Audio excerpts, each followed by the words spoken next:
మీకు తెలుసా, చైనా గత 20 ఇయర్స్గా మన కంట్రీ చుట్టూ ఒక మరణ విలయం సృష్టిస్తోంది. పాకిస్తాన్లో గ్వాదర్, శ్రీలంకలో హంబన్తోట, బంగ్లాదేశ్లో చిట్టగాంగ్, ఇండోనేషియాలో క్యాక్, ఇలా మనల్ని చుట్టుముట్టేలా ఆ ఏరియాస్లో అంతా చైనా పోర్ట్స్ కట్టేసింది. దీన్నే స్ట్రింగ్ ఆఫ్ పెరల్స్ అంటున్నారు. చైనా స్ట్రాటజీ చాలా సింపుల్. అప్పులు ఇవ్వడం, ఆ దేశాన్ని బలి చేసుకోవడం, అక్కడ వాళ్ళ పోర్ట్స్ అవన్నీ నిర్మించడం, ఆ దేశాన్ని ముంచి ఆ ప్లేస్ ని కూడా లాగేసుకోవడం. శ్రీలంక అప్పు తీర్చలేక దాని పోర్ట్ నే తనకి చైనాకి రాసిచ్చేసింది. పాకిస్తాన్ లో $60 బిలియన్ పెట్టి రోడ్లు, రైల్వేలు అన్ని కట్టారు. ఇప్పుడు ఆ గ్వాదర్ పోర్ట్ 40 ఏళ్ల పాటు చైనా చేతిలోకి వెళ్ళిపోయింది. అంటే ఇప్పుడు ఇండియాను ఒక ఇల్లుగా ఊహించుకుంటే దాని చుట్టూ ఉండే గల్లీ రోడ్లలో అంతా చైనా వచ్చి కూర్చుంటోంది బ్లాక్ చేసేదానికి. కానీ మన ఇండియన్స్ ఏమన్నా మామూలు వల్ల మనోళ్ళు కూడా చూస్తూ కూర్చోలేదు. చైనా మన చుట్టూ గల్లీల్లో ఉంటే మనం వెళ్ళి డైరెక్ట్ గా మెయిన్ రోడ్డు మీదే కూర్చున్నాం. ఇండోనేషియాలో, ఒమాన్ లో మన నావీ వెళ్ళి కూర్చొని ఉంది. దీనివల్ల మనకు లాభం ఏంటంటే, చైనా ఒకవేళ మనకు ఈ ఆయిల్ సప్లైస్ అన్ని ఈ పోర్ట్స్ ద్వారా ఆపాలని చూస్తే మనకు చైనా వెళ్ళే సప్లైస్ ని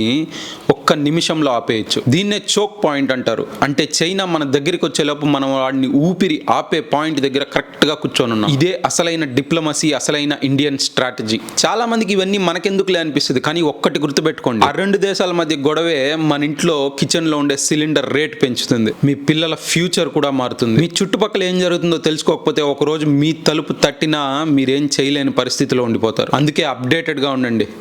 జ్ఞానం లేని చోటే భయం ఉంటుంది, జ్ఞానం ఉంటే భయానికి చోటు లేదు. చైనా వేసే ఈ స్ట్రాటజీపై మీ ఒపీనియన్ ఏంటో కామెంట్స్లో చెప్పండి.